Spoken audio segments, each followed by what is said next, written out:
자, 법의 목적은 크게 세 가지로 말씀을 드렸었죠. 사회 정의 실현입니다. 이 사회 정의 실현은 첫 번째 평균적 정의가 있습니다. 이 정의는 저스티스를 말합니다. 그 다음에 배분적 정의가 있습니다. 이것도 저스티스를 말합니다. 자, 여기에 동의어가 절대적이란 단어를 썼단 말이에요. 절대적.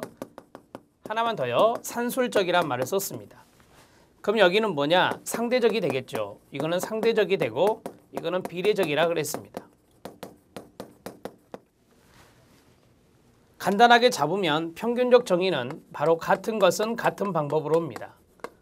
같은 것은 같은 방법으로 라는 원칙입니다. 이러한 원칙에 의거해서 하는 것이고, 그럼 이건 뭘까요? 해보세요. 다른 것은 다른 방법으로 옵니다. 다른 것은 다른 방법으로 라는 원칙에 의거해서 정의를 실현하는 것입니다. 이렇게 정리하시면 되겠네요. 자, 두 번째는 법적 안정성이었습니다. 법적 안정성을 위해서는 네 가지 요건이 필요하다. 이렇게 말씀을 드렸죠. 자주 변경되어서는 안 됩니다.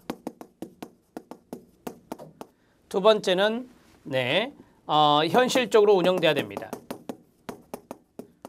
현실적으로 운용입니다. 운용되어야 한다.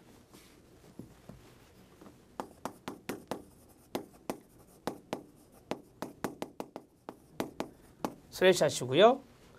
그 다음 명확해야 됩니다. 법은 존재 여부나 이러한 것들 측면에서 두리뭉실하게 추상적으로 써지는 것보다 명확하게 규정되어 있어야 됩니다. 이 내용을 담고 있었죠. 하나는 선량한 국민의 의식과 일치해야 됩니다.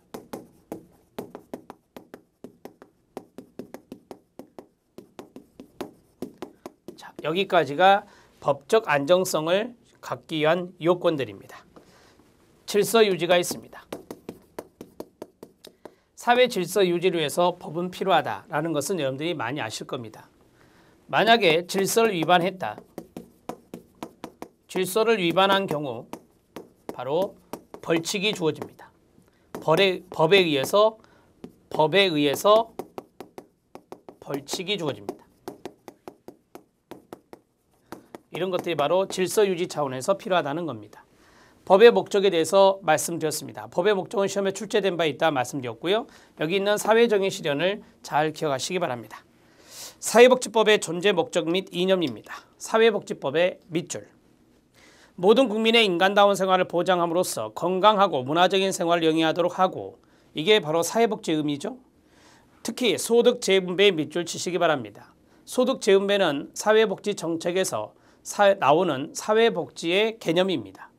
소득 재분배를 위해서 사회적 약자의 자활과 자립을 지원하고 끊어여 사회복지를 증진하여 사회통합 또는 사회연대를 이루고자 하는 목적이 있습니다. 사회통합, 사회연대 밑줄. 사회통합이나 사회연대는 거의 비슷한 말입니다. 유사한 용어라고 생각하시면 돼요. 자, 제3절 들어갑니다. 사회복지법의 존재 형식. 별표 3개. 나올 확률이 아주 높은 부분이 바로 이 3절입니다. 이 3절에 보면 성문법과 불문법이 나와 있습니다. 성문법에는 헌법, 법률, 명령, 자치법규의 두 가지 조례와 규칙이 있습니다. 그 다음에 불문법에는 관습법, 판례법, 조리가 있습니다. 자, 이 대목이 상당히 중요한 부분이다. 1강에서는 가장 중요한 부분이라고 말씀드릴 수 있고요. 헌법 들어갑니다. 법제처에 들어가면 헌법이라고 되어 있지 않고 대한민국 헌법이라고 되어 있습니다. 대한민국 헌법은 가장 법 중에서 최고의 상위법입니다. 국민의 기본권을 보장하는 근본규범입니다. 근본규범의 밑줄, 가장 강한 효력을 가진 상위법입니다. 그래서 제가 최고의 상위법이라 말씀드렸습니다. 복지권, 다른 말로 생존권이라 합니다.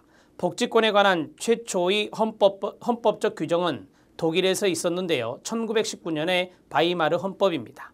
바이마르 헌법에서 찾을 수 있으며 우리나라 헌법에서는 헌법 제31조에서 36조까지 이게 바로 생존권에 관한 내용을 규정하고 있습니다.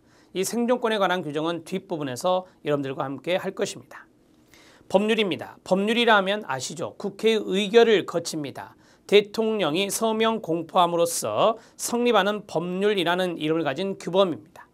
법의 체계에 있어서 법률은 헌법의 하위 개념입니다. 쉽게 말하면 헌법이 있고 바로 밑에 법률이 있다는 겁니다. 국민의 권리와 의무 형성에 관한 법률은 원칙적으로 누가 정한다? 국회가 정합니다. 그래서 국회에서 입법 활동을 하고 거기에서 의결을 해서 법률이 이루어지는 것입니다.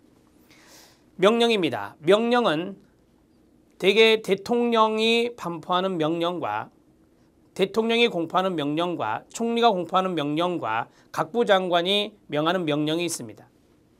우리가 대통령이 명하는 명령을 시행령이라고 그 다음에 총리나 각부 장관이 명령하는 것을 시행규칙이라고 말합니다. 시행령과 시행규칙을 명령이라 하는데 시행령이 당연히 위쪽에 있는 겁니다. 대통령령을 시행령이랍니다. 법률에서 구체적인 범위를 정하여 위임받은 사항과 그래서 법률이 위법이니까 법률이 위쪽에 있는 거니까 법률에서 위임받은 사항과 법률의 집행을 위하여 필요한 사항에 대해서 대통령이 발하는 명령입니다. 대통령의 동그라미. 총리령과 부령 옆에 시행규칙이라고 써져 있습니다. 시행규칙이 시험 용어입니다. 밑줄. 국무총리나 각부 장관이 소관 사무에 대해서 발하는 명령이라 말할 수 있습니다. 이것은 행정입법입니다. 행정부가 하는 거잖아요. 행정입법으로서의 명령은 국회의 의결을 거치지 않습니다. 국회 의결 없이 행정부 장관이나 총리나 대통령이 발하는 명령입니다. 자치법규입니다. 조례와 규칙이 있습니다. 이거는 자치법규라고 되어 있죠. 지방자치단체와 관련성이 있습니다. 조례라고 하는 것은 지방의회에서 의결하는 것입니다. 규칙이라고 하는 것은 지방자치단체장이 발하는 규칙이 이게 제정하는 것이 바로 규칙이라 볼 수 있습니다. 조례가 위쪽입니다. 규칙이 맨 아래입니다. 자, 조례나 규칙은 지방자치단체가 법률에 의해서 인정되는 자치권의 범위 안에서 가로 묶어요. 자치권의 범위 안에서만 이루어집니다. 자치권의 범위 안에서 자기 사무나 주민의 권리 의무에 관해서 제정한 자치에 관한 법규를 말합니다. 그래서 네 글자로 자치법규라고 하고요. 조례는 지방의회 의결을 거쳐 제정되고 끊어요. 규칙은 지방자치단체장이 직접 제정합니다. 불문법 들어갑니다. 성문법의 한문을 보시면 문서화됐다. 그게 바로 성문. 불문을 보시면 아니불자를 썼어요. 문서화되지 않는다. 한문으로 표기하면 그래요. 그게 바로 불문법입니다. 불문법에 관습법이 있습니다. 관습법이란 사회 생활의 과정에서 자연스럽게 형성된 관행. 이게 중요하죠. 특히 관행이란 단어 동그라미. 자연스럽게 형성된 관행이 사회 일반으로부터 법적 구속력을 얻음으로써 법적 의미가 존재하게 된 것을 관습법이랍니다. 이 관습법은 성문법의 모체가 되었습니다. 예전에는 관습법으로 이루어졌었거든요. 그래서 그 후에는 성문법이 됐고 이 성문법의 모체가 바로 불문법인 관습법이라고 이야기할 수 있습니다. 판례법입니다. 판례 아시죠? 헌법재판소의 판례나 대법원 판례 이런 것들이 들어가고 우리는 법제 제일 마지막에서 우리 사회복지와 관련된 판례를 몇 가지 볼 것입니다. 판례법은 재판의 선례 밑줄이요. 재판의 선례 그 판자와 선례의 레자가 붙여져서 판례가 된 건데 재판의 선례에 따른 법을 의미하며 선례 기속의 원칙에 따른다면 끊어요. 판례는 일종의 법원으로서 작용하게 됩니다. 우리나라의 경우에는 법원조직법 제8조에서 상급 법원의 재판에 있어서의 판단은 당의 사건에 관하여 하급심을 기속합니다. 거기서 중요한 단어 당의 사건에 관하여 거기에 중요한 거죠. 그러니까 상급 법원에서 어떤 판결이 나왔죠. 그러면 그 하급 법원에서 그 판결에 따른다라고 하는 거예요. 그게 바로 선례 기속의 원칙입니다. 당의 사건에 한정되기 때문에 판례가 법원으로 작용한다고 볼 수 없는 것이다 라고 했습니다. 그래서 불문법이 되는 것인데요. 여러분 당의 사건에만 한정되어 있는 거예요. 그래서 이러한 것들이 들어가 있고 조리입니다.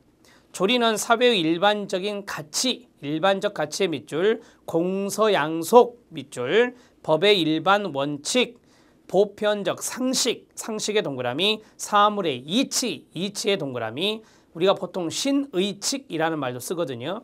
자, 이러한 것 등이 바로 조리라고 볼 수 있습니다. 보편적으로 이치에 맞게 상식적으로 신의 측에 입각하여 이런 이야기가 있는데요. 그러한 것